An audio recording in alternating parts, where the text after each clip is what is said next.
تو ایک مطلب اور 2-3 شعر سماعت کر لیں کہ گر ساتھ سفر بنت علی کا نہیں ہوگا سرکار، گر ساتھ سفر بنت علی کا نہیں ہوگا، شہ قتل تو ہو جائیں گے چرچا نہیں ہوگا،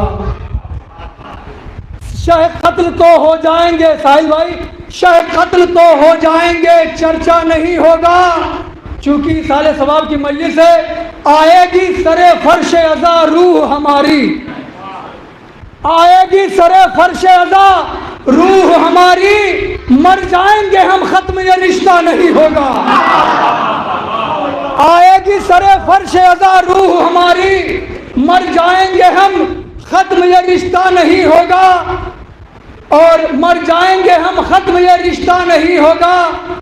اور یہ شعر بطور خاص دیکھیے گا کہ عیسیٰ نے کہا دیکھ کے مفتی کے جگر کو،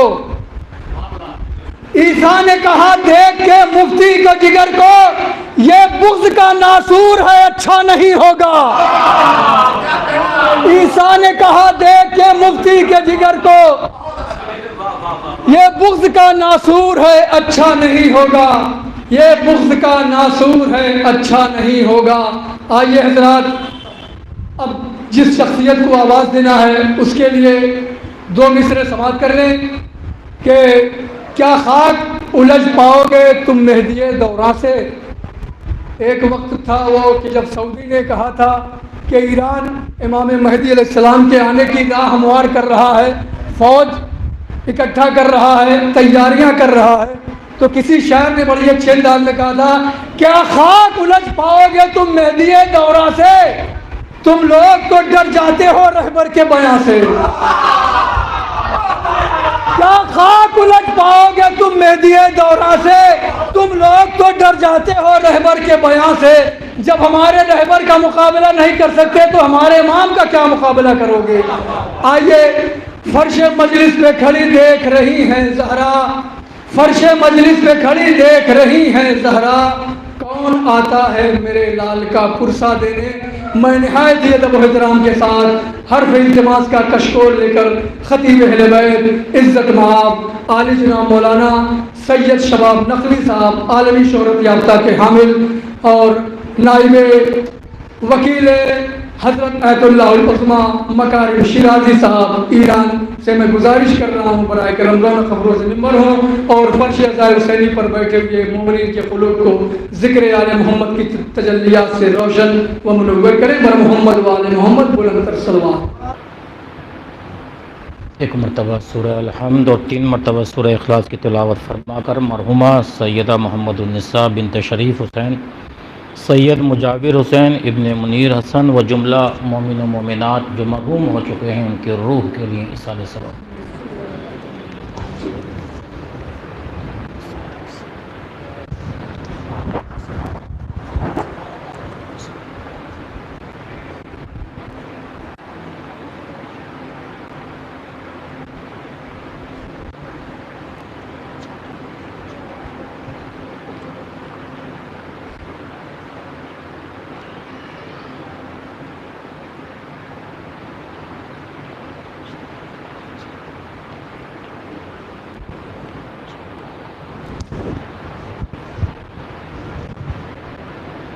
لا حول ولا قوة إلا بالله العلي العظيم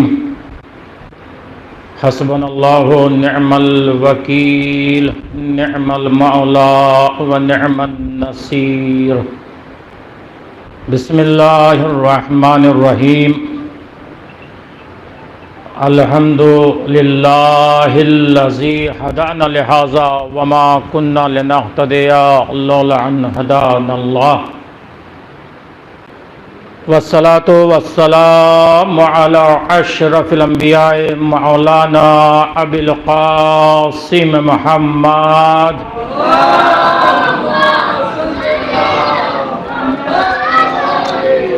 وأهل بيته الطيبين الطاهرين المعصومين المظلومين المنتجبين المنتخبين أما بعد فقد قال الله سبحانه تبارك وتعالى في قرآنه المجيد وفرقانه الحميد وقوله الحق بسم اللہ الرحمن الرحیم الذی خلق الموت والحیات لیبلوکم ایکم احسن عملا. صلوات پڑھنے میں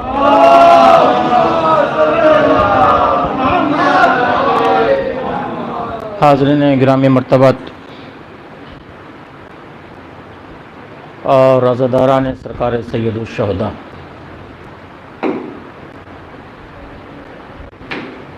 پہلی مرتبہ اس حج اصغر سے مشرف ہو رہا ہوں.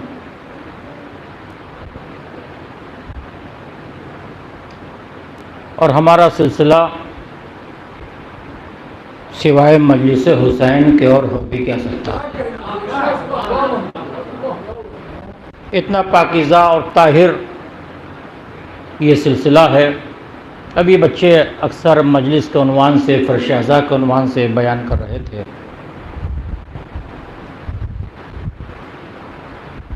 یہاں سے لے کے قم اور قم سے لے کے نجف تک کے علماء کی ذمہ داری سے اعلان کر رہا ہوں. شرع میں جتنے بھی اعمال ہیں، واجبات کو چھوڑ کر جتنے بھی اعمال ہیں، ہر اعمال کے ثواب کی حد معین ہے. میں نے کہا پورے چیلنج کے ساتھ اور پورے اعتماد کے ساتھ تمام علماء کی ذمہ داری سے یہ بات آپ تک پہنچا رہا ہوں کہ جتنے بھی اعمال ہیں، ہر عمل کے ثواب کی حد معین ہے. آپ یہ عمل کریں گے تو آپ کو اتنا ثواب ملے گا، فلاں فعل انجام دیں گے تو آپ کو یہ ثواب ملے گا.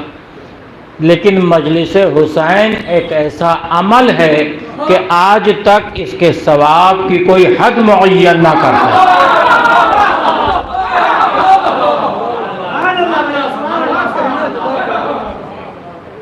یہ مجلسیں شرافت انسانیت ہیں. یہ مجلسیں محبتوں کی تقسیم ہے، نفرتوں کا خاتمہ ہے. یہ مجلسیں ہماری زندگی ہیں، ہماری پہچان ہے، ہمارا تشخص ہے. اور یاد رکھیے کہ مجلسوں کی بقا، مجلسوں کی بنا، مجلسوں کا وجود ہماری وجہ سے نہیں ہے، بلکہ ہمارا وجود مجلسوں کی وجہ سے.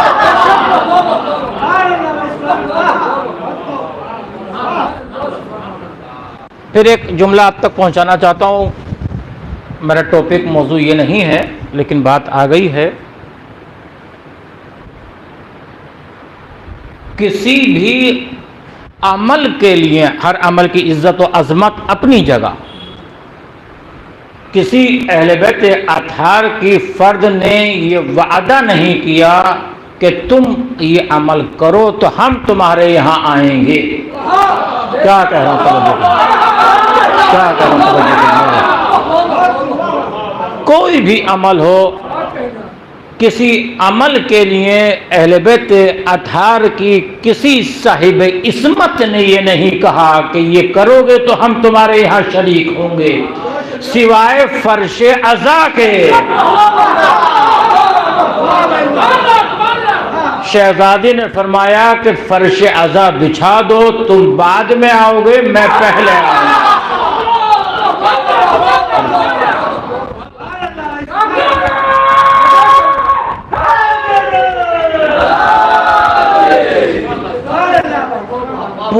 پوری سائنس کی بات کروں، پوری سائنس کا کلیہ یہ ہے، خلاصہ یہ ہے کہ جو چیز اپنے مرکز سے، سینٹر سے ہٹ جاتی ہے وہ مر جاتی ہے. پوری سائنس کا کلیہ ہے، خلاصہ ہے کہ جو چیز بھی اپنے مرکز سے ہٹ گئی وہ مر گئی، ختم ہو گئی. سورج کو اگر اس کے مدار سے ہٹا دیا جائے تو دنیا ختم ہو جائے گی.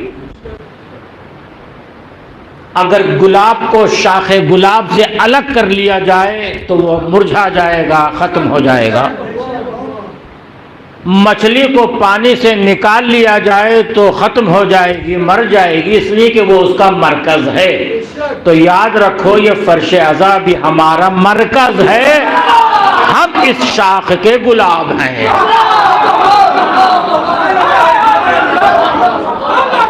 لوگ کہتے ہیں کہ صاحب یہ مجلسیں واجب نہیں ہیں، ایک اعتراض یہ بھی ہے کہ مجلسیں واجب نہیں ہیں۔ میں کہتا ہوں ہر واجب سے بڑھ کر واجب ہے۔ اب میں ایک آپ کے اذہان عالیہ کو تک دیکھنا چاہتا ہوں کہاں تک میرا جملہ جا رہا ہے اور اس کی شرح کروں گا۔ اب اس جملے کو دیکھیے، ہر واجب ہر ایک پر واجب بھی نہیں ہوتا۔ میں نے کیا کہا میں نے جملے کے اندر؟ دیکھیے ہر واجب، بچے اس جملے کی گہرائی تک نہیں پہنچ پائیں گے، ان کے لیے میں شرح کر دوں۔ ہر واجب ہر ایک پر واجب نہیں ہوتا۔ نماز عقل مند پر واجب ہے، دیوانے پر واجب نہیں ہے۔ کیا کہہ رہا ہوں؟ ہر واجب ہر ایک پر واجب نہیں ہوتا، ہر واجب ہر ایک پر واجب نہیں ہوتا۔ نماز عقل مند پر واجب ہے، دیوانے پر واجب نہیں ہے۔ روزہ صحت مند پر واجب ہے۔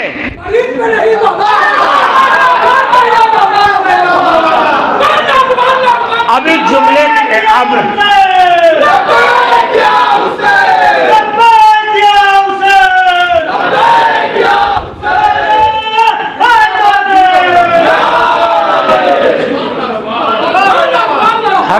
ہر واجب ہر ایک پر واجب نہیں ہوتا۔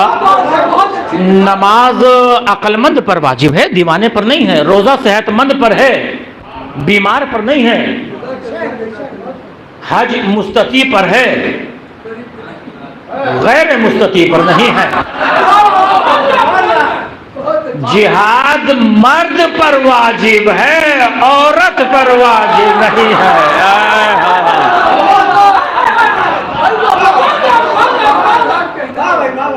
یہ الگ بات ہے کہ تاریخ میں عورت خود واجب کر لے، شریعت نے واجب۔ ایک صلوات پڑھیں بر محمد وآل محمد۔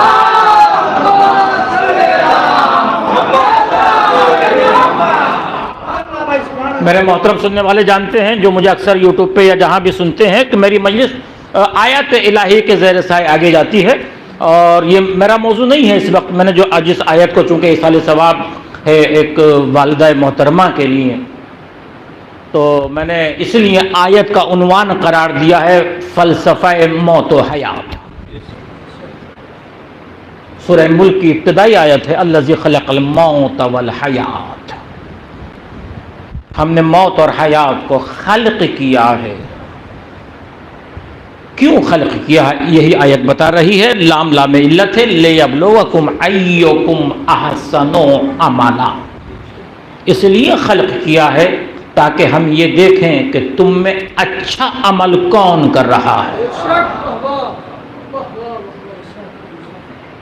چونکہ ماں کے ایصال ثواب کی مجلس ہے، ارباب فکر تشریف فرما ہے، ماں کی بڑی عزت و عظمت ہے۔ بچوں کو چاہیے کہ جن کی والدین زندہ ہیں ان کی عزت کریں، خدمت کریں۔ قرآن میں مختلف جگہ مختلف عنوان سے اطاعت والدین کے لیے حکم آیا ہے۔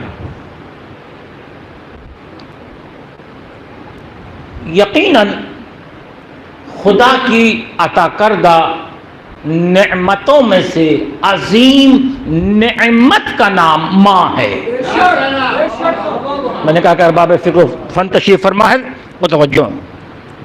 2-4-5 جملے ماں کے لیے، اس کے بعد کی تقریر آگے جائے گی۔ خدا کی محبت اور شفقت کا دوسرا روپ ماں ہے۔ اب جو جملہ کہنے جا رہا ہوں یاد رکھیے گا، اور جملے کی بھی شرح کر دوں گا۔ خدا کی مظہر صفات کردگار کا نام ماں ہے۔ میں نے کیا کہا ہے جملے کے اندر؟ مظہر صفات کردگار، مظہر صفات کردگار کا نام ماں ہے۔ کیا کہا میں نے جملے کے اندر؟ مظہر صفات کردگار۔ رحمان و رحیم وہ ہے، ممتا کے دریا ماں بہاتی ہے۔ ستار العیوب وہ ہے، خطاؤں پر پردہ ماں ڈالتی ہے۔ خالق وہ ہے، وسیلہ تخلیق یہ ہے۔ رازق وہ ہے، وسیلہ رزق یہ ہے۔ معبود وہ ہے، ذریعہ عبادت یہ ہے۔ اب جملہ کہنے جا رہا ہوں، جیسی ماں ہوگی ویسی اولاد ہوگی۔ ہائے ہائے ہائے کیا کہنا۔ جیسی ماں ہوگی ویسی اولاد ہوگی۔ ماں اگر ہندہ ہے تو بیٹا یزید ہے، ماں اگر سیدہ ہے تو بیٹا حسین ہے۔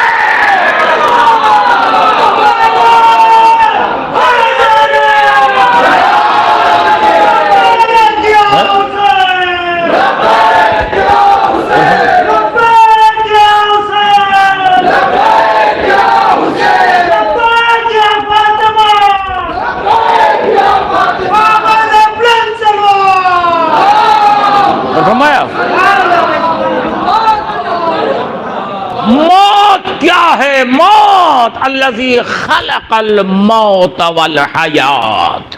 ہم نے موت اور حیات کو خالق کیا۔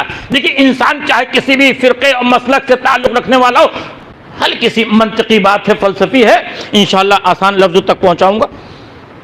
جو بھی انسان اس دنیا میں آیا ہے، چاہے وہ کسی بھی فرقے سے تعلق رکھنے والا ہو، جب وہ اس دنیا میں آتا ہے تو کیا لے کر آتا ہے؟ ایک جسم لے کر آتا ہے اور ایک روح لے کر آتا ہے۔ توجہ رکھیے گا، جسم اور روح کے اتصال کا نام زندگی ہے۔ میں نے کہا فلسفی بات ہے، بہت آسان لفظوں میں پہنچاؤں گا۔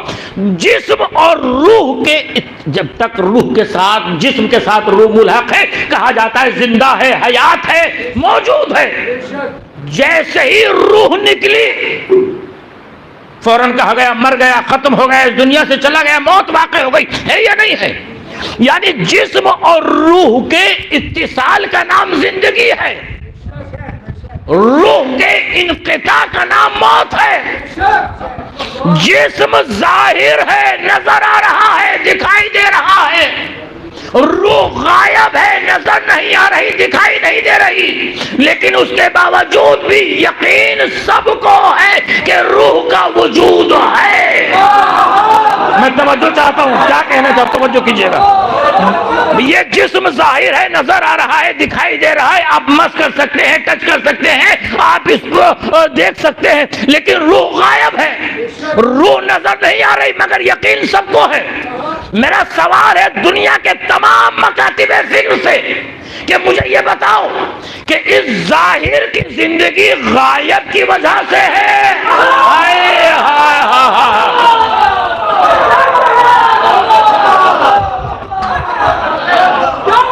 بھئی یہ جو ظاہر ہے، یہ جو نظر آ رہا ہے، اس کی زندگی، اس کا وجود، اس کی بقا غائب کی وجہ سے ہے یا غائب کی زندگی ظاہر کی بنا پر ہے؟ تو دنیا کا ہر صاحب فہم شخص یہی کہے گا کہ یہ جو ظاہر زندہ ہے یہ غائب کی وجہ سے زندہ ہے۔ جب ہمارا چھوٹا سا جسم بغیر غائب کے زندہ نہیں رہ سکتا تو اتنی بڑی کائنات۔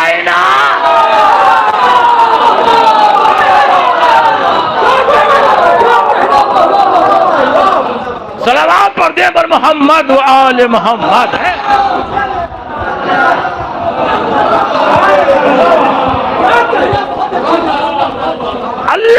خلق الموت والحیات، موت والحیات، ہم نے موت اور حیات کو خلق کیا ہے، بنایا نہیں ہے۔ جعلہ اور ہے، خلقہ اور ہے۔ اب میں اس علمی گفتگو ہے رک سکتا ہوں مگر آگے جا رہا ہوں۔ موت آج پوری دنیا کی بات کر رہا ہوں، پوری دنیا موت کے خوف سے خوف زدہ ہے یا نہیں؟ ہر انسان موت سے بچنے کی کوشش کر رہا ہے یا نہیں ہے؟ کہ میں کسی طرح سے موت سے بچ جاؤں۔ بڑے سے بڑا دولت مند دولت کے ذریعے سے بھی زندگی نہیں خرید پا رہا، بڑا سے بڑا میڈیکل سائنس والے بھی موت کے سامنے ہاتھوں کو جوڑے کھڑے ہوئے ہیں۔ اٹلی کا سائنس داں جیمز بیلیری کو اٹھا کر پڑھیے، امریکہ کے سائنس داں کو اٹھا کر پڑھیے جو پہلے کے سائنس داں ہیں، انہوں نے کیا لکھا موت کے سلسلے میں؟ موت بہت بڑی طاقتور ہے، کب کہاں کسے کس وقت آ جائے کوئی نہیں جانتا، لیکن انسان بچنے کی کوشش کر رہا ہے کہ ہم کسی صورت سے موت سے بچ جائیں اور موت کے چنگل تک نہ پہنچ جائیں۔ قرآن نے اعلان کر دیا کہ اگر تم قلعے کے اندر بھی پہنچ جاؤ گے تو موت وہاں بھی پہنچ جائے گی۔ توجہ رکھیے گا، موت بہت بڑی طاقتور ہے۔ موت نبی کو دھوپ سے سائے میں بھی نہیں آنے دیتی۔ ہائے ہائے ہائے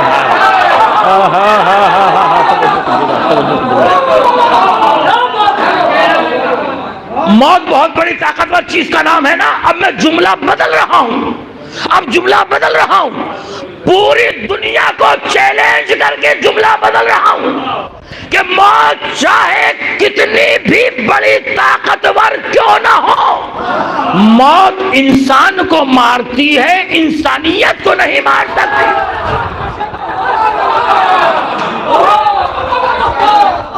موت شخص کو مارتی ہے، شخصیت کو نہیں مار سکتی۔ موت جسم کو لے کر جا سکتی ہے لیکن کردار لے کر نہیں جا سکتی۔ اور یاد رکھیے کہ انسانیت، شخصیت، کردار دولت کی وجہ سے زندہ نہیں رہتے۔ بڑے سے بڑے بادشاہ جن کے خزانے دولت کے تخت جن کے خزانوں کے اوپر رکھے ہوئے تھے، آج ان کی قبروں کے نشان بھی نہیں معلوم۔ خدا کا شکر ادا کیجئے کہ اس نے ہمیں محبت اہل بیت اطہار پر قائم کر کے فرش عزا پر بٹھا کر ہم محمد و آل محمد سے محبت کی گواہی اس لیے دیتے ہیں کہ یہ ہمیں مرنے کے بعد بھی مرنے نہیں دیتے۔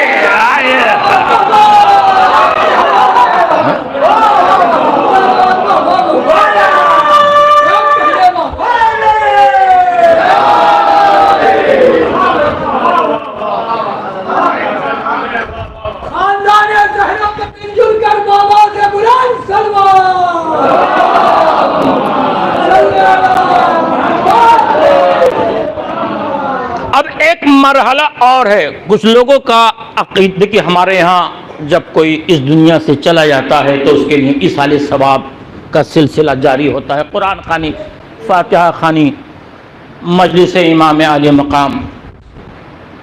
کچھ لوگوں کا عقیدہ ہے کہ اس سے مرنے والے کو کوئی ثواب نہیں پہنچے گا، جو مر گیا وہ ختم ہو گیا، فنا ہو گیا۔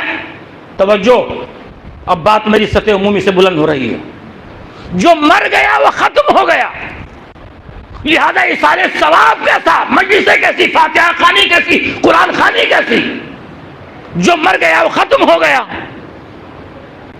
روایت پڑھوں تو ہو سکتا ہے کوئی کہے ضعیف ہے، حدیث پڑھوں تو کہا جائے کہ راوی کا پتہ نہیں ہے، قرآن تو مانو گے؟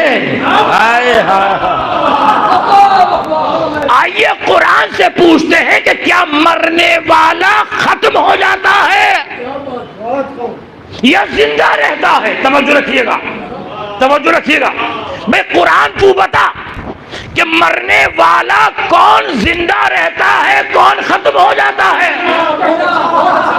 قرآن بتائے گا کہ کون مر کے ختم ہو گیا، ہلاک ہو گیا، اور کون زندہ ہے۔ قرآن نے آواز دی، من عمل صالحا من ذکر او انثی وہو مؤمن فلنحیینہ حیاۃ طیبہ۔ میں نے کہا کہ میری تقریر قرآنی دلائل کے ساتھ آگے جاتی ہے۔ دیکھو، تم میں سے جو بھی اچھا عمل کرے گا، چاہے مرد ہو یا عورت ہو، شرط یہ ہے کہ دنیا سے مومن جائے۔ کیا کرے؟ شرط یہ ہے کہ دنیا سے مومن جائے۔ تو قرآن کہتا ہے ہم نتیجہ دے رہے ہیں کہ جو دنیا سے مومن جائے گا فَلَنُحْيِيَنَّهُ حَيَاةً طَيِّبَةً، ہم اسے مرنے نہیں دیں گے بلکہ پاکیزہ زندگی کے ساتھ زندہ رکھیں گے۔ اب جو لوگ کہتے ہیں کہ مرنے والا مر کے ہلاک ہو گیا، وہ صحیح کہتے ہیں، اس لیے کہ ان کا مرنے والا مر کے ہلاک ہو جاتا ہے، ہمارا مرنے والا محبت اہل بیت پر زندہ رہتا۔ صلوات پڑھیں پر محمد و آل محمد۔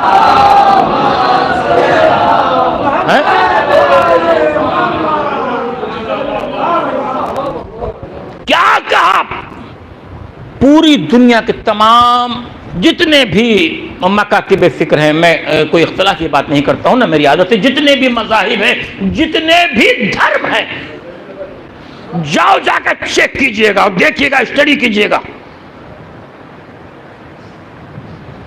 جس کو جو مان رہا ہے، توجہ کیجئے گا، جس کو تمہارا دل چاہے اسے ہادی، رہبر، جانشین، خلیفہ، امام مانو، مگر یہ دیکھ لو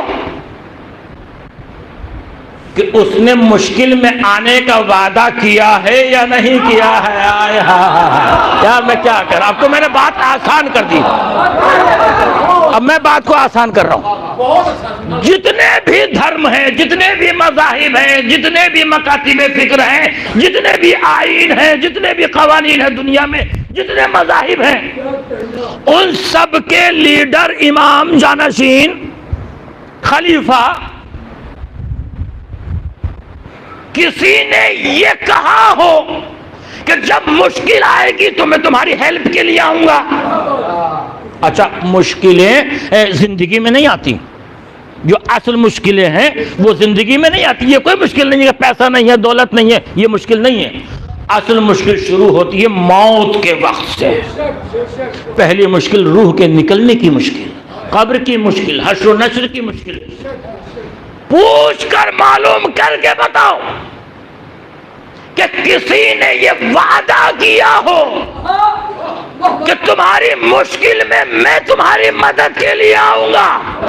کیا کر رہا ہوں؟ پوری کائنات میں صرف ایک ملا جس نے یہ وعدہ کیا کہ میری محبت کو دل میں بسا لو، جب مرو گے تو ملک الموت بعد میں آئے گا، میں پہلے آؤں گا۔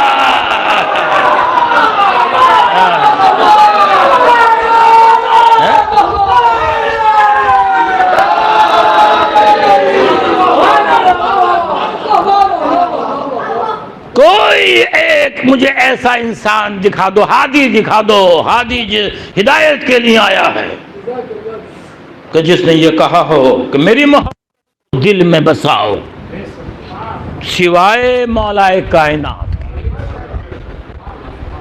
آواز دی کہ ملک الموت تو بعد میں آئے گا، میں آؤں گا پہلے تمہاری مدد کے لیے۔ موت کیسی؟ اس لیے کہ ہمارا ہادی ایسا ہے۔ توجہ کیجئے، ہادی ایسا ہے۔ پھر آئیے قرآن کی طرف۔ جب آپ قرآن کا مطالعہ کریں گے اور قرآن کو بغور پڑھیں گے تو آپ کو ملے گا کہ ہدایت کے 4 مرکز ہیں، 4 سینٹر ہیں۔ کیا کہہ رہا ہوں، توجہ کیجئے گا۔ ہدایت کے 4 مرکز، 4 سینٹر جہاں سے ہدایت ملتی ہے۔ پہلا اللہ ہے، اللہ ہدایت کرتا ہے، اللہ ہادی ہے۔ دوسرا رسول، توجہ کیجیے گا۔ تیسرا کعبہ، چوتھا قرآن، یہ مرکز ہدایت ہے۔ توجہ چاہتا ہوں، اللہ، رسول، کعبہ، قرآن۔ آئیے قرآن ہی سے معلوم کیجئے کہ کیا اللہ ہدایت کرتا ہے؟ تو قرآن نے آواز دی، یہدی من یشاء الی صراط مستقیم۔ اللہ جس کی چاہتا ہے اس کی صراط مستقیم کی طرف ہدایت کرتا ہے۔ اللہ ہادی، اللہ ہادی۔ دوسرے رسول ہادی، رسول کے لیے کیا آواز دی؟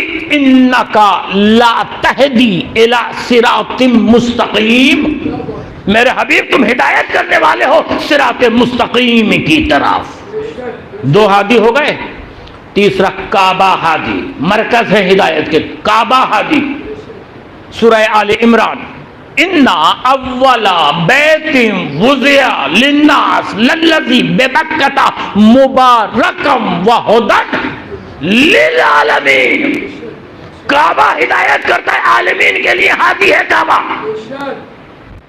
چوتھی دلیل قرآن ہادی، الف لام میم، ذالک الکتاب لا ریب فیہ ھدی۔ 4 ہدایت کے سینٹر مرکز ہو گئے۔ پھر یاد کیجئے، اللہ، رسول، کعبہ، قرآن، یہ ہے ہدایت کے مرکز۔ جسے چاہو اسے اپنا ہادی تسلیم کر لینا، جسے چاہو اسے ہادی مان لینا، مگر یہ دیکھ لینا کہ اس کا ان چاروں سے رشتہ ہے یا نہیں۔ نہیں آپ پہنچے نہیں، میں جو کہنا چاہ رہا ہوں نا، میں نے بڑی محنت سے اور بہت سوچ کے یہ دلیلیں آپ تک پہنچائی تھی قرآن کی آیات، کہ دیکھو آپ اللہ ہادی، رسول، کعبہ، قرآن، میں نے آیتیں پڑھی قرآن صاحب کی خدمت میں، جسے چاہو ہادی تسلیم کر لو، مان لو، تلاش کر لو، مگر یہ دیکھ لو کہ اس کا ان چاروں سے رشتہ ہے یا نہیں۔ کس سے؟ اللہ سے، رسول سے، کعبے سے، قرآن سے۔ خدا کا شکر یہ ہے کہ ہم نے جسے ہادی مانا اس کا ایک ہی وقت میں ان چاروں سے برابر کا رشتہ ہے۔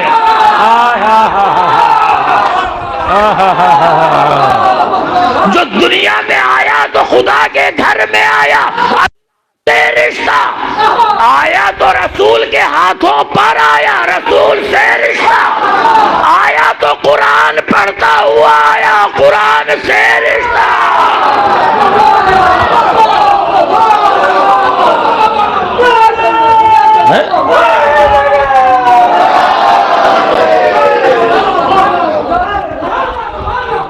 اور جب ہادی اس منزل پر ہوگا تو وہ عمل پہلے کرے گا، آیت بعد میں آئے گی۔ کیا کہہ رہا ہوں توجہ کیجئے گا، وہ عمل پہلے کرے گا، آیت بعد میں آئے گی۔ اسی لیے علی نے حالت رکوع میں انگوٹھی پہلے دی، انما ولیکم اللہ کی آیت بعد میں آئی۔ علی میدان جنگ میں پہلے آئے، کأنہم بنیان مرصوص کی آیت بعد میں آئی۔ نبی نے علی و بطول کا نکاح پہلے کیا، مرج البحرین یلتقیان کی آیت بعد میں آئی۔ علی نے نبی کے ہاتھوں پر قرآن پہلے سنایا، ومن عنده علم الکتاب کی آیت بعد میں آئی۔ علی نبی کے بستر پر پہلے سوئے، ومن الناس من یشری نفسہ ابتغاء کی آیت بعد میں آئی۔ علی نبی نے 5 نفسوں کو چادر میں پہلے لیا، انما یرید اللہ کی آیت بعد میں آئی۔ نہیں، نبی نے غدیر میں علی کو مولا پہلے بنایا، الیوم اکملت لکم دینکم.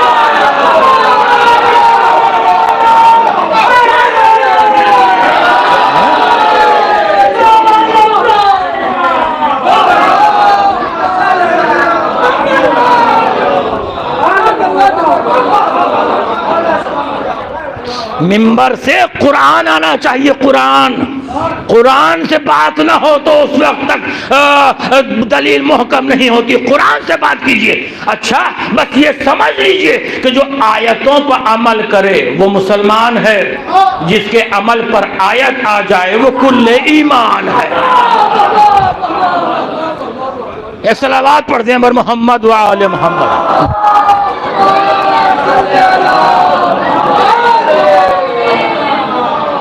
اور جب ہمارا مرنے والا, وہی اسی منزل پر روکے ہوئے وہ بھی میں آپ کو, ہمارا مرنے والا اس دنیا سے جاتا ہے اور اسے قبر میں اتارا جاتا ہے تو کیا پڑھا جاتا ہے؟ اسما افہم. حدیث رسول کی تصدیق ہو رہی ہے. کیا مطلب؟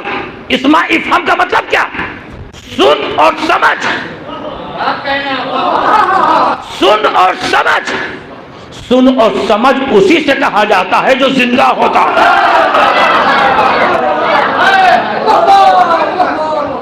زندہ ہونے کی دلیل ہے رسول اللہ کی من مات علی حب آل محمد مات. اب قبر کے اندر پہنچا ہمارا مرنے والا. توجہ, تمام روایتیں موجود ہیں اور پھر آیت قرآنی سے بات کو اٹھاؤں گا. جیسے ہی قبر کے اندر پہنچا سوال منکر و نکیر, بتا تیرا پروردگار کون ہے, تیری کتاب کیا ہے, تیرا نبی کون ہے, تیرا قبلہ کیا ہے. تمام سوال ہوتے ہوتے پھر روایتوں میں ہے کہ اگر یہ مرنے والا خاموش ہے تو قبر کی داہنی جانب سے ایک نور ساطع ہوتا ہے اور وہ نور تمام سوالوں کے جوابات دیتا ہے. اور جب آخری سوال ہوتا ہے اس سے مرنے والے سے پوچھا جاتا ہے بتا تیرا امام کون ہے. اب اگر یہ مرنے والا خاموش ہے تو یہ نور بھی خاموش ہے. اس لیے کہ اگر بغیر معرفت امام کے مر گئے تو تمہاری موت کفر اور ہلاکت کی موت ہے.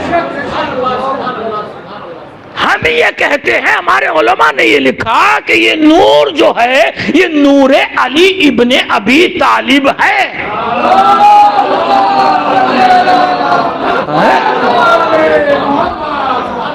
گھبرائیے گا نہیں, یہ نور نور علی ابن ابی طالب ہے. بچوں سے کہہ رہا ہوں متوجہ ہوں. لوگ کہتے ہیں ہماری سمجھ میں نہیں آتا, اتنی مٹی, اتنے برگے اور مردہ, اس کے نیچے کیسے علی پہنچ جائیں گے؟ میں کہتا ہوں جسے کعبے کی دیوار نہ روک سکے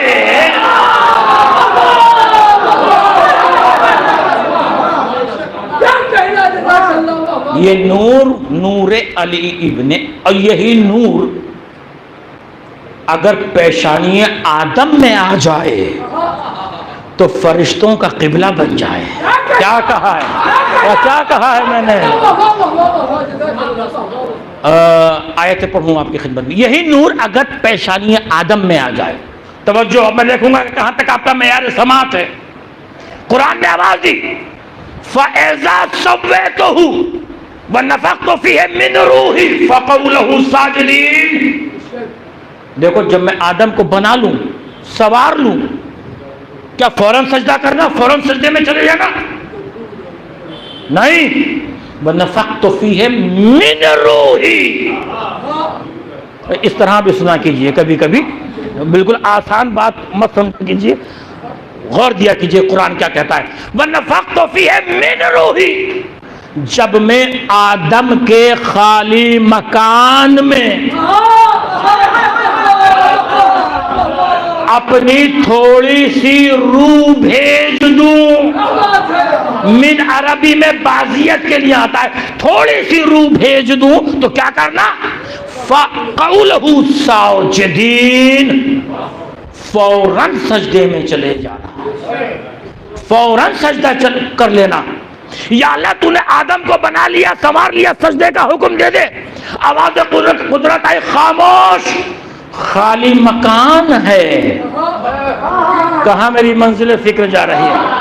خالی مکان کو سجدہ نہیں کراؤں گا جب تک اپنی روح نہ بھیج دو۔ ہائے ہائے ہائے ہائے،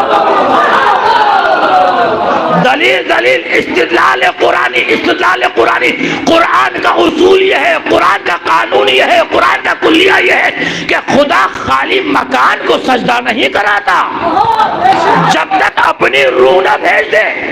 یا اللہ یہ ابراہیم و اسماعیل نے کعبہ بنا لیا، سجدے کا حکم دے دے۔ آواز آئے، خاموش، خالی مکان ہے، جب 13 رجب کو اپنی روح بھیج دوں گا۔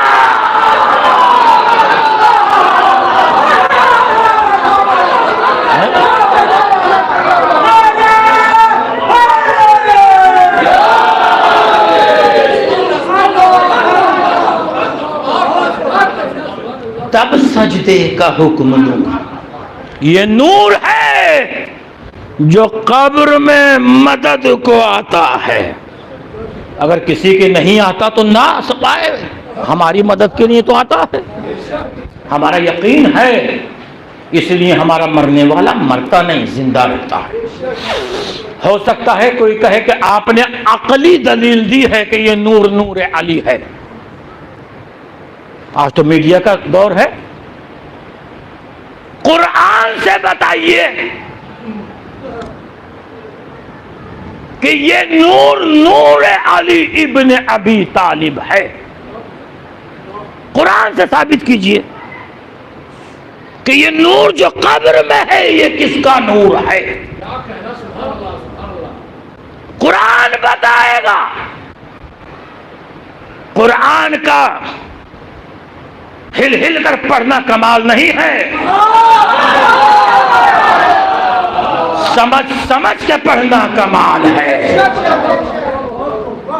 آؤ میں قرآن سے بتاتا ہوں کہ یہ نور کون سا، جہاں تک آواز جا رہی ہے۔ اگر ترجمے میں کسی کو اعتراض ہے، کوئی حافظ ہے تو بولے کہ میں تلاش کر رہا ہوں قرآن سے کہ یہ کون سا نور ہے جو قبر میں آتا ہے۔ اگر دلیل قرآن کی نہ ہو، ہم اس دین کو ٹھکرانے کے لیے تیار ہیں جس کے سپورٹ میں قرآن نہ ہو۔ آؤ قرآن بتائے گا۔ سورہ بقرہ اٹھا کر پڑھیے، نور تلاش کرنا ہے، نور۔ اللہ ولی الذین آمنوا یخرجہم من الظلمات الی النور۔ اللہ ولی ہے مومنین کا، جو انہیں ہدایت کی طرف لے کر آتا ہے، ظلمات سے نکال کر ہدایت کی طرف لے کر آتا ہے۔ یہاں اللہ نے ہدایت کو نور کہا ہے۔ اور پھر سورہ مائدہ میں ارشاد ہوا، وَآتَيْنَاهُ الْإِنْجِيلَ فِيهَا هُدًى وَنُورٌ۔ دیکھو یہ جو انجیل ہے یہ بھی نور ہے۔ اِنَّا أَنزَلْنَا التَّوْرَاةَ فِيهَا هُدًى وَنُورٌ، یہ توریت اللہ نے اسے بھی نور کہا۔ اور سورہ نساء میں آواز دی، وَأَنزَلْنَا إِلَيْكُمْ نُورًا مُبِينًا۔ دیکھو یہ قرآن جو ہے یہ بھی نور ہے، اللہ نے قرآن کو قرآن میں نور کہا۔ اور پھر ارشاد ہوا سورہ یونس میں، هُوَ الَّذِي جَعَلَ الشَّمْسَ ضِيَاءً وَالْقَمَرَ نُورًا۔ دیکھو یہ سورج نور ہے، چاند نور ہے۔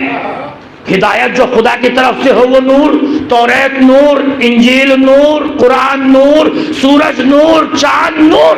اس آیت کے لیے میں نے یہ آیتیں پڑھی تھی۔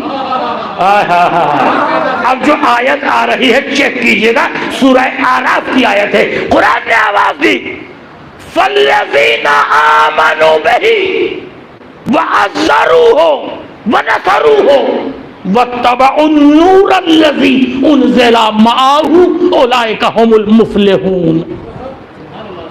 دیکھو میری نگاہ میں مومن وہ ہے جو رسول پر ایمان لے کر آئے۔ گھبرائیے نہیں، نور تلاش کر رہا ہوں کہ وہ کون سا نور ہے جو قبر میں مدد کے لیے آتا ہے۔ فالذین آمنوا بہ، دیکھو میری نگاہ میں اللہ فرما رہا ہے مومن وہ ہے جو رسول پر ایمان لے کر آئے۔ یا اللہ ہم رسول پر ایمان لے کر آ گئے، مومن ہو گئے؟ کہا بھی نہیں۔ وَعَزَّرُوهُ، رسول کی عزت بھی کرے۔ کہاں بیٹھے ہیں، میں کیا کہہ رہا ہوں؟ رسول کی عزت بھی کرے۔ یا اللہ ہم رسول پر ایمان لے کر آئے، رسول کی عزت کی، ہم مومن ہو گئے؟ کہا نہیں، ہو سکتا ہے زبانی عزت کر رہا ہو۔ وَنَصَرُوهُ، اور رسول کی مدد بھی کرے۔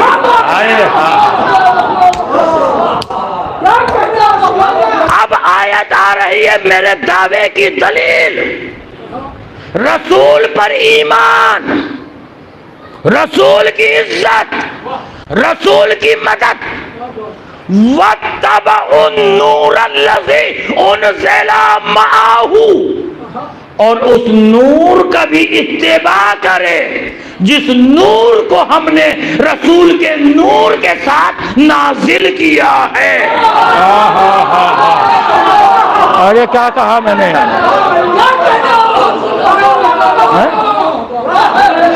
وَاتَّبَعُوا النُّورَ الَّذِي أُنزِلَ مَعَهُ، قرآن نے جیسے یہ آیت نازل کی فوراً نتیجہ دیا، اگر تم اس نور پر ایمان لے کر آؤ گے، اس نور کی بھی اتباع کرو گے جو ہم نے رسول کے نور کے ساتھ نازل کیا ہے، تو ہم تمہیں کامیاب بنا دیں گے۔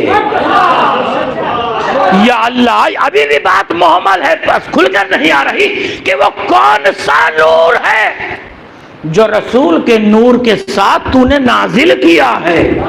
ہمیں بتا دے یا اللہ کہ وہ نور کون سا ہے جو رسول کے نور کے ساتھ نازل کیا ہے۔ رسول نے آواز دی، میں بتاتا ہوں، انا وعلی من نور واحد۔ یہ کسی معمولی انسان کا ارشاد نہیں، کسی معمولی انسان کا فرمان نہیں، یہ اس کا ارشاد ہے جو اپنے وقت کا بادشاہ بھی ہے، بوریا نشین بھی ہے، رسول بھی ہے، رسولوں کا سردار بھی ہے، سخاوت کا تاجدار بھی ہے، عبادتوں کا مرکز بھی ہے، رحمت للعالمین بھی ہے، محسن اسلام بھی ہے، بانی احکام بھی ہے، حافظ قرآن بھی ہے، کہ میں اور علی ایک ہی نور سے ہیں۔ ہم دیکھنے میں دو ہیں لیکن سیرت ایک ہے، شخصیتیں دو ہیں، کردار ایک ہے، شمع دو ہیں، روشنی ایک ہے، آفتاب دو ہیں، نور ایک۔ سب سے پہلے قدرت نے اسی نور سے لوح قدرت کو زینت دی، پیشانی آدم کو مزین کیا، جبین آدم میں اسی کی تنویر تھی، کوہ طور پر اسی کا جلوہ تھا، پشت ابراہیم میں اسی کا ظہور تھا۔ ایک حصہ نور سے جناب عبداللہ کی قسمت کا ستارہ چمکا تو دوسرا حصہ نور سے جناب ابو طالب کی تقدیر روشن ہوئی۔ ایک شمع رحمت بن کر آیا تو دوسرا شمع الفت بن کر آیا۔ ایک نور کے دو حصے اپنے اپنے مقام پر علیحدہ علیحدہ خاصیتیں لیے ہوئے والشمس والقمر کی تفسیر بن کر کونین میں ضیابار ہوئے۔ یہی نور محبت علی جس دل میں آ جائے وہ نورانی بن جائے۔ یہی نور مومن اور منافق کی پہچان بتاتا ہے۔ یہی نور اگر میدان میں نظر آئے تو ولی ہوتا ہے، مسجد میں نظر آئے تو علی ہوتا ہے۔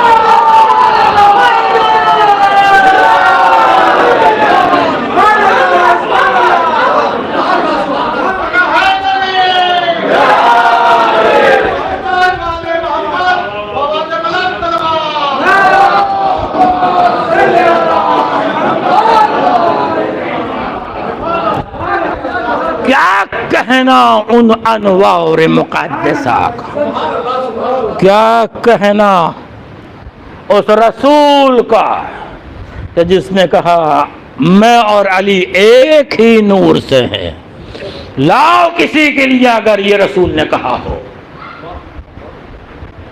اور پھر کون ہے جو رسول کے اوپر عمل کرے گا؟ اطاعت رسول۔ بس مجلس کو میں نے سمیٹ دیا، حدیث رسول سامنے آ گئی، صلو کما رأیتمونی اصلی، چونکہ بیت الصلاۃ بھی ہے۔ رسول نے فرمایا صحیح بخاری، اس طرح سے نماز پڑھو جس طرح سے تم نے مجھے نماز پڑھتے ہوئے دیکھا۔ کیا کہہ رہا ہوں، توجہ کیجیے۔ اس طرح سے نماز پڑھو جس طرح سے تم نے نماز پڑھتے ہوئے دیکھا ہے۔ پوری دنیا میں مسلمانوں کے نماز کے 5 طریقے ہیں، 4 طریقے 4 اماموں والے۔ کیا کہہ رہا ہے؟ ایک طریقہ 12 اماموں والا۔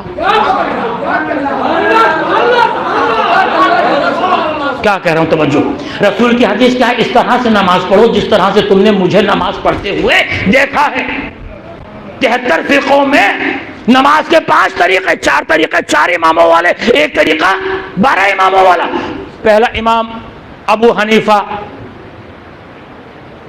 امام مالک، امام احمد بن حنبل، امام شافعی، 4 مصلی،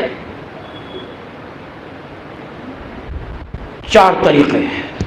رسول کی حدیث ہے اس طرح سے نماز پڑھو جس طرح سے مجھے نماز پڑھتے ہوئے دیکھا ہے۔ آخری دلیل ہے اور آپ کی زحمت تمام ہے۔ ہم آئے امام ابو حنیفہ کے پاس کہ سرکار آپ نے رسول کو نماز پڑھتے ہوئے دیکھا ہے؟ تاریخ نے کہا نماز کیا، انہوں نے تو رسول کو بھی نہیں دیکھا ہے یا نہیں؟ احمد بن حنبل ان کے بعد، امام مالک ان کے بعد، امام شافعی ان کے بعد، تو ان میں سے نہ تو کسی نے رسول کو دیکھا، کہاں لے کر آنا چاہتا ہوں، نہ رسول کی نماز کو دیکھا۔ حدیث رسول یہ ہے کہ اس طرح سے نماز پڑھو جس طرح سے مجھے نماز پڑھتے ہوئے دیکھا ہے۔ اب ہم آئے 12ویں کے پاس، 12ویں کے پہلے سے پوچھا کہ آپ نے رسول کو نماز پڑھتے ہوئے دیکھا ہے؟ تاریخ نے کہا 12ویں کا پہلا وہ جس نے سب سے پہلے نماز پڑھتے ہوئے دیکھا، دوسرا وہ جس نے پہلو میں پڑھتے دیکھا، ارے تیسرا جس نے پشت پر بیٹھ دیکھا۔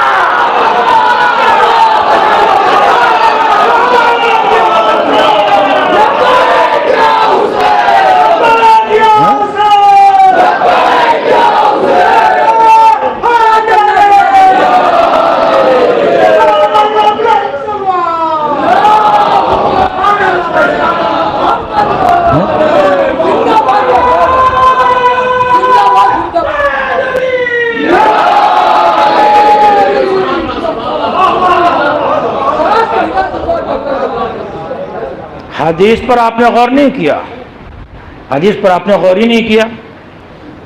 حدیث کے جملے کیا ہیں؟ اس طرح سے نماز پڑھو جس طرح سے مجھے پڑھتے ہوئے دیکھا ہے۔ تو ہم میں سے کسی نے دیکھا ہے پڑھتے ہوئے؟ بھائی ہم میں سے کسی نے نماز پڑھتے ہوئے دیکھا ہے؟ پھر ہم کون سی نماز پڑھتے ہیں؟ غور کیا آپ نے حدیث کے جملوں کو؟ پر اس طرح سے نماز پڑھو جس طرح سے مجھے نماز پڑھتے ہوئے دیکھا ہے۔ میں نے بات کو سمیٹ دیا، پہلے نے پڑھی، علی نے پڑھی، رسول نے پڑھی، علی نے دیکھا، علی نے پڑھی، حسن نے دیکھا، حسن نے پڑھی، حسین نے دیکھا، حسین نے پڑھی، زین العابدین نے دیکھا، زین العابدین نے پڑھی، محمد باقر نے دیکھا، محمد باقر نے پڑھی، جعفر صادق نے دیکھا، جعفر صادق نے پڑھی، موسی کاظم نے دیکھا، موسی کاظم نے پڑھی، علی رضا نے دیکھا، علی رضا نے پڑھی، محمد تقی نے دیکھا، محمد تقی نے پڑھی، علی نقی نے دیکھا، علی نقی نے پڑھی، امام حسن عسکری نے دیکھا، امام حسن عسکری نے پڑھی، آخری حجت نے دیکھا، آخری حجت نے پڑھی، نواب اربع نے دیکھا. ہائے ہائے ہائے, آخری آدمی خاموش نہیں رہے گا, آخری آدمی خاموش نہیں رہے گا. نواب اربع نے پڑھی, تابعین نے دیکھا, تابعین نے پڑھی, تابعین نے دیکھا, تابعین نے پڑھی, سید رضی نے دیکھا, سید رضی نے پڑھی, سید مرتضیٰ نے دیکھا, سید مرتضیٰ نے پڑھی, علم الہدیٰ نے دیکھا, علم الہدیٰ نے پڑھی, شیخ حائری نے دیکھا, شیخ حائری نے پڑھی, شیخ مفید نے دیکھا, شیخ مفید نے پڑھی, آیت اللہ بروجردی نے دیکھا, آیت اللہ بروجردی نے پڑھی, آیت اللہ خمینی نے دیکھا, آیت اللہ خمینی نے پڑھی, آیت اللہ سیستانی نے دیکھا, سیستانی نے پڑھی, ہم نے دیکھا.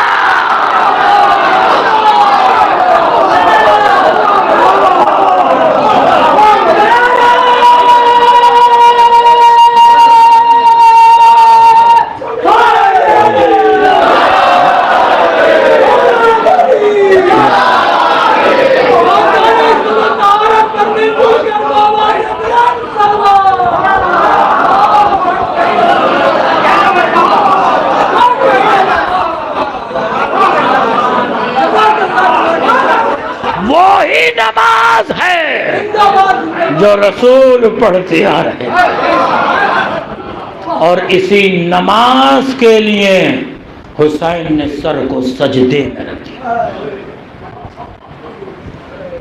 بہت طویل سفر کر کے آپ کی خدمت میں حاضر ہوا ہوں, اور ہمت نہیں تھی کہ یہاں تک آپ کی محبتیں کو شکریہ, اور یقیناً شہزادی کونین اس کا اجر عطا فرمائیں گے. کیا کہنا اس حسین کا جب نانا سجدے میں گئے اور رسول نے سجدے کو طول دیا. امام حسین جب پشت مبارک پر آئے تو یقیناً رسول نے سجدے کو طول دیا. عجب نہیں, امام نے فرمایا, نانا آپ کو میری وجہ سے تکلیف ہوئی, بہت دیر آپ کو سر سجدے میں رکھنا پڑا, لیکن آپ نے خود سجدے سے سر اٹھایا, لیکن جب میں اپنا سر سجدے میں رکھوں گا اجرکم علی اللہ, خدا ان آوازوں پر رحمت نازل فرمائے. رسول اسلام مسجد میں تشریف فرما ہے, ایک زانو پر امام حسن ہے, دوسرے پر امام حسین. رسول اسلام نے امام حسن کے ہونٹوں کو چومنا شروع کیا. امام حسین کو بھی یہ تمنا پیدا ہوئی کہ نانا میرے ہونٹوں کو چومے. 3 مرتبہ یہ کیفیت ہوئی, لیکن رسول نے حسین کے ہونٹ نہیں, حسین کے گلے کا بوسہ کیا.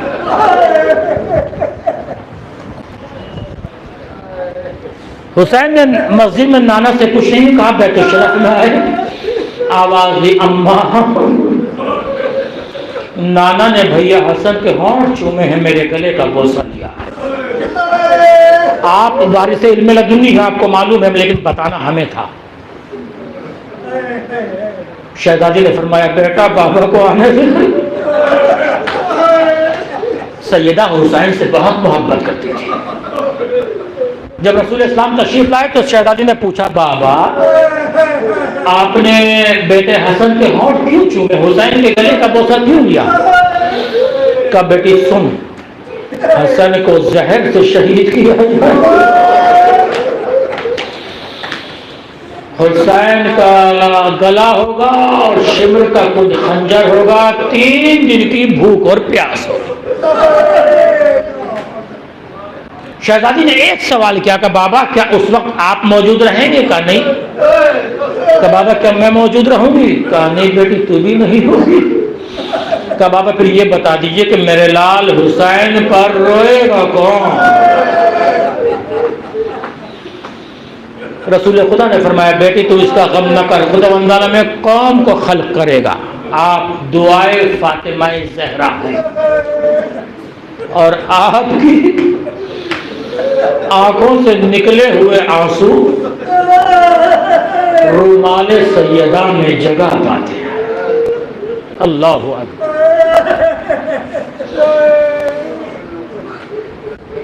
بڑا شہزادی امام حسین سے بہت محبت کرتی تھی۔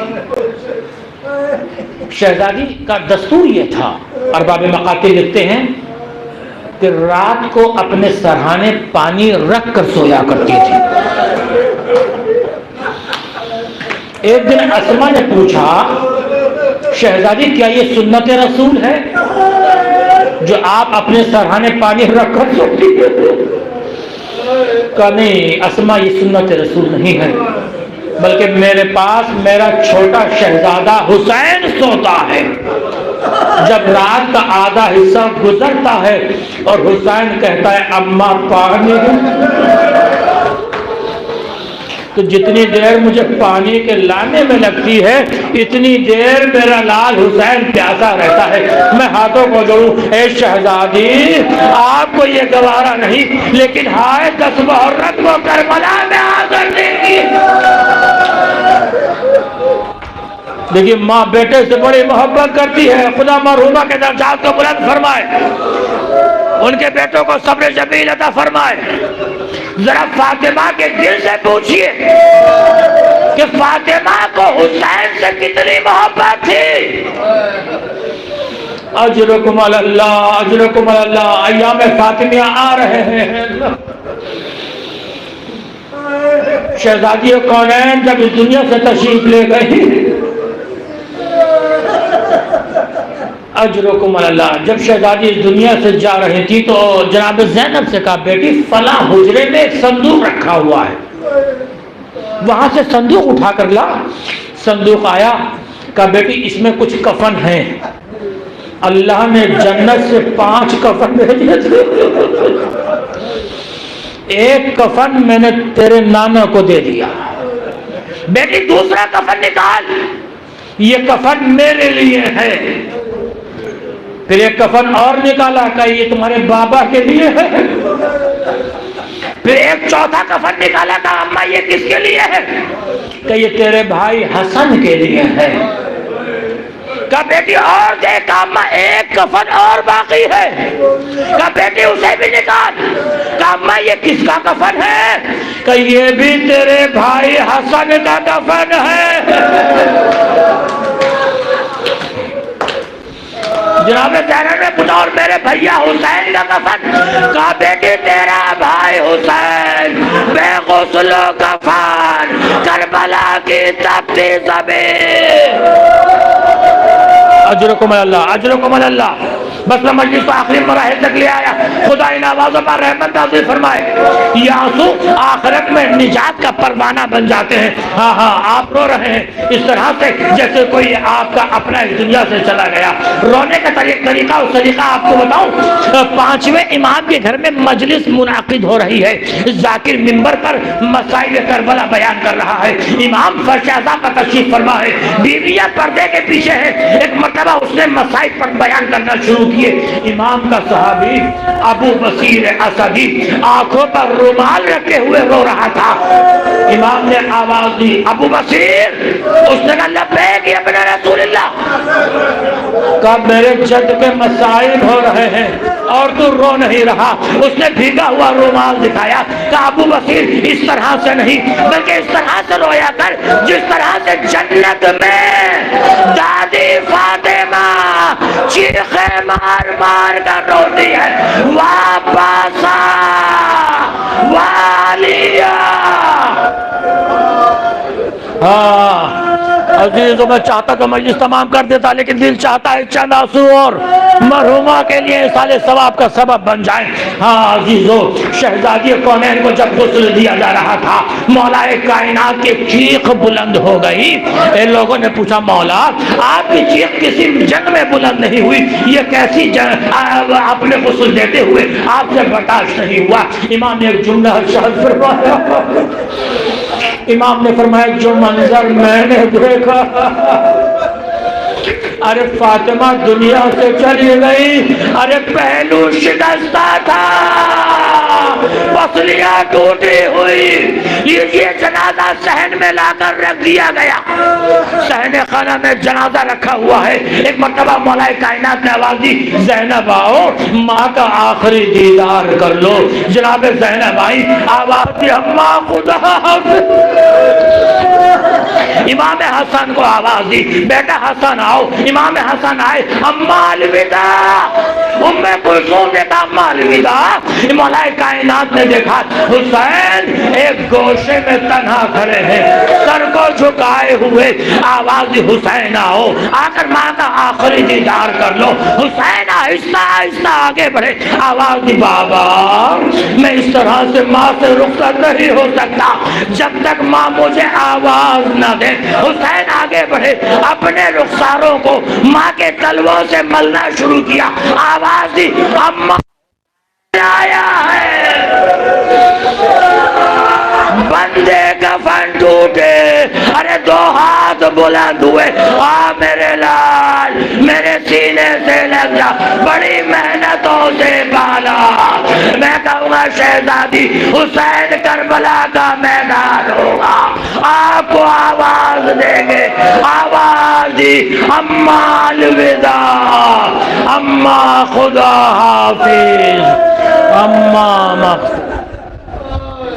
سيعلم الذين ظلموا أي منقلب ينقلب ألا لعنة الله على قوم الظالمين ربنا تقبل منا إنك أنت السميع العليم إلهي بحق الزهراء إلهي بحق الزهراء الہی بحق الزہرا۔ میرے معبود تجھے واسطہ اس آواز گریہ کا، اس مجلس اعزا کا واسطہ، مرحومہ کو جوار جناب سیدہ میں جگہ مرحمت، مرحومہ کے درجات کو بلندی عطا فرما، ان کے تمام گناہان کبیرہ اور صغیرہ کو معاف فرما۔